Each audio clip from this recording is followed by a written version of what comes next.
Well, let me just say, first of all, we're extremely pleased with the speech of our president.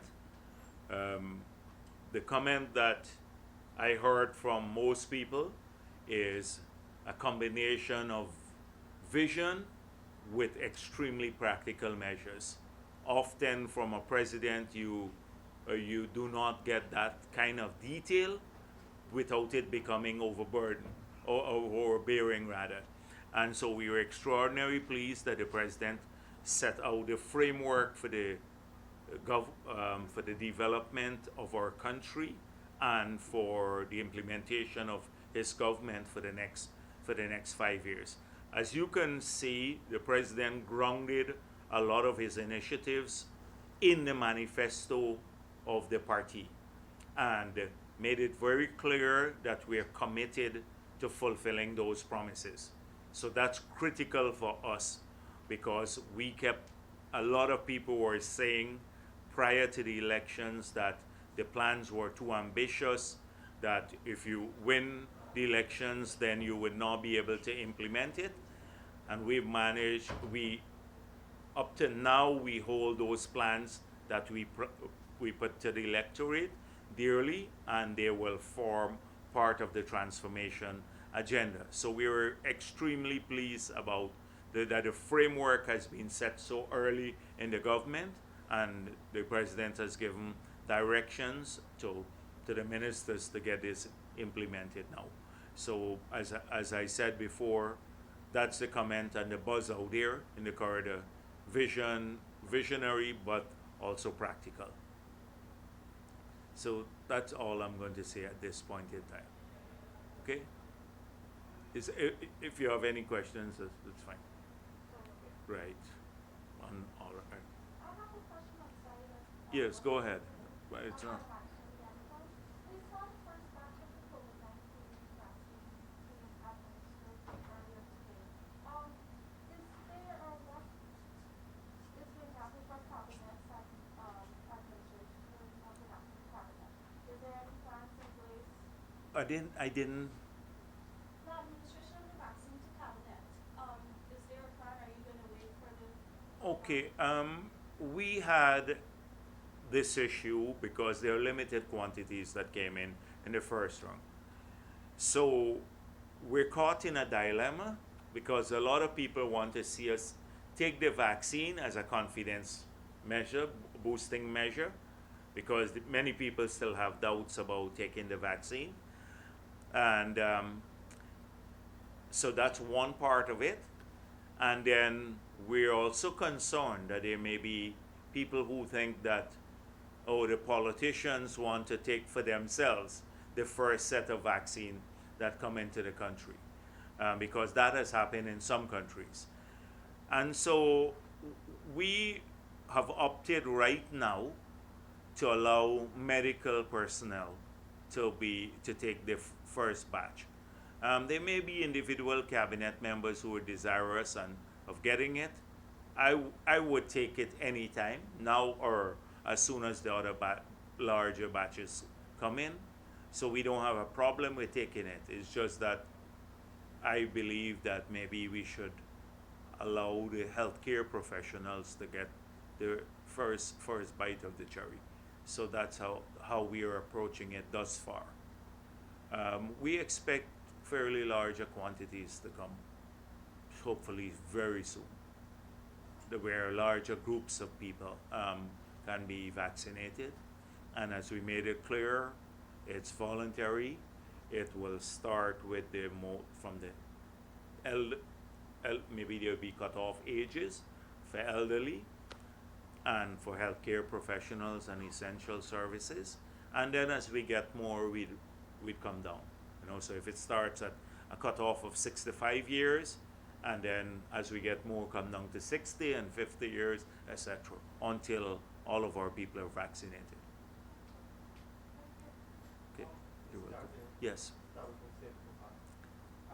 I've asked the minister to find that gentleman and get him over to Starboard News. Okay. Apart from that, thank you very much. Okay. Apart from that, following up on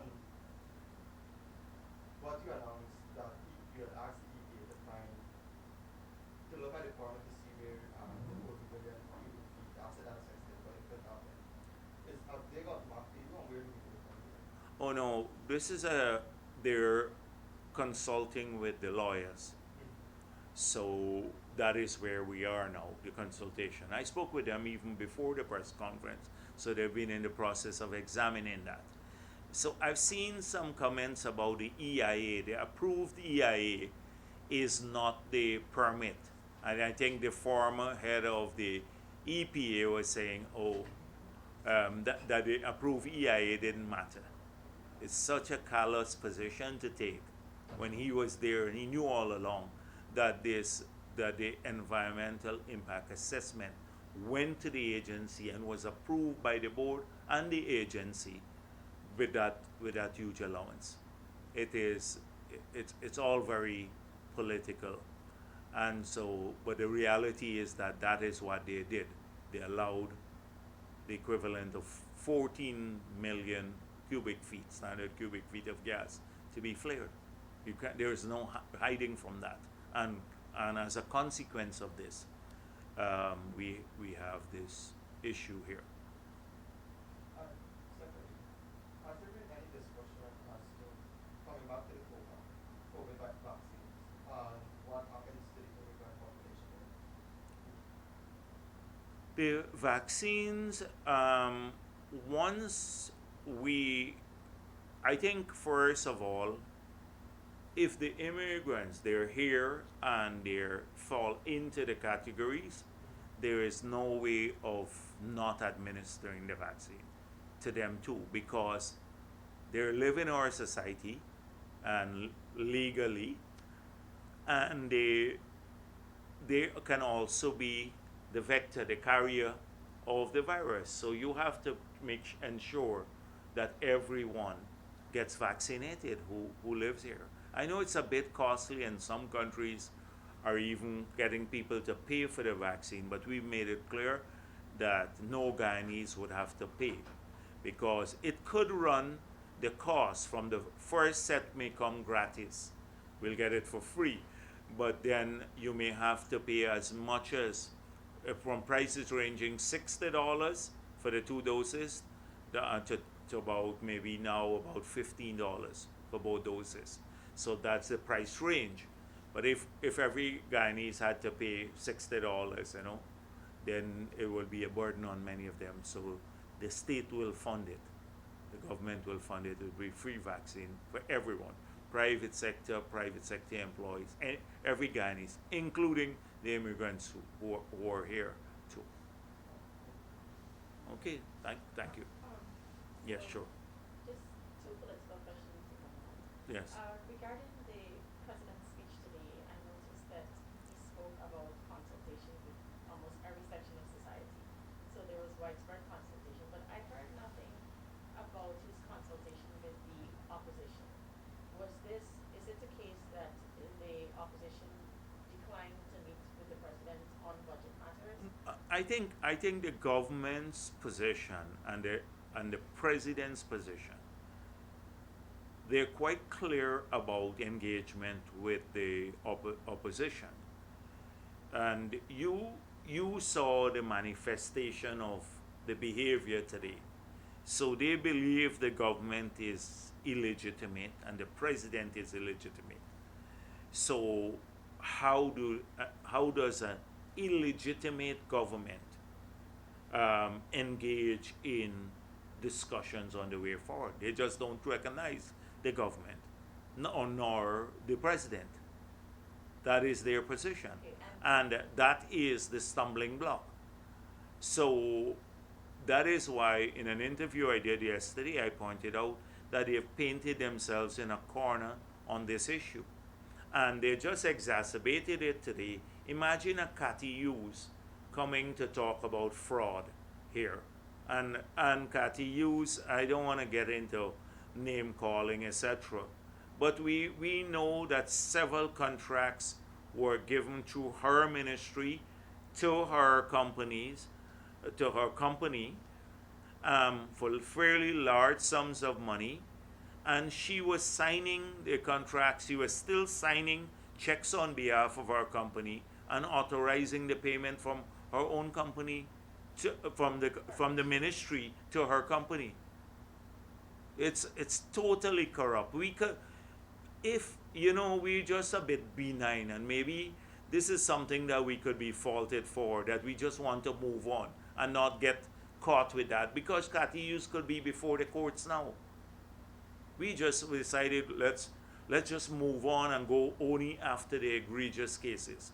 But imagine, look at her. What moral standing she has to even mention the word fraud or a Joseph Harmon. Does the government have any concern about the opposition's behavior tomorrow when budget is still being presented? And are you comfortable that even without consultation with the opposition, because of their own stance, that your government has been able to cater for the needs of even their supporters? This is precisely, if we cannot get to the supporters of APNU through their leaders and expect that their leaders would want to support development in the communities, then you have to go directly to the communities and people. And that is precisely what we intend to do through a formal process where people's views are gathered, they're allowed to express their views in every community. They can talk about development and insecurity, and then we move forward from there, either to constitutional reform or changing of legislation, but also to implementing projects in those communities. So as I said up to yesterday, I said one would have thought that APNU would have welcomed the president going to Linden and the cabinet going there to address development issues in Linden, because Linden gave APNU quite a bit of votes. So you should even be pressing the government to do this more. But instead of that, they went and said to people, don't come and see them, don't let them fool you. But what are they saying? Don't accept the 1,000 houses that are going to be built for the people in Linden? Or don't accept the road projects, or if we have better health care, or the job creation initiatives. I would think that we wish they were doing more in the sugar belt. We were urging them to do more in the sugar belt when they were there, because that's the support base of the PPP. It's no secret that is so. We were begging them not to close the sugar industry or anything of that sort. And what about tomorrow's, any anticipation of disruption? I don't.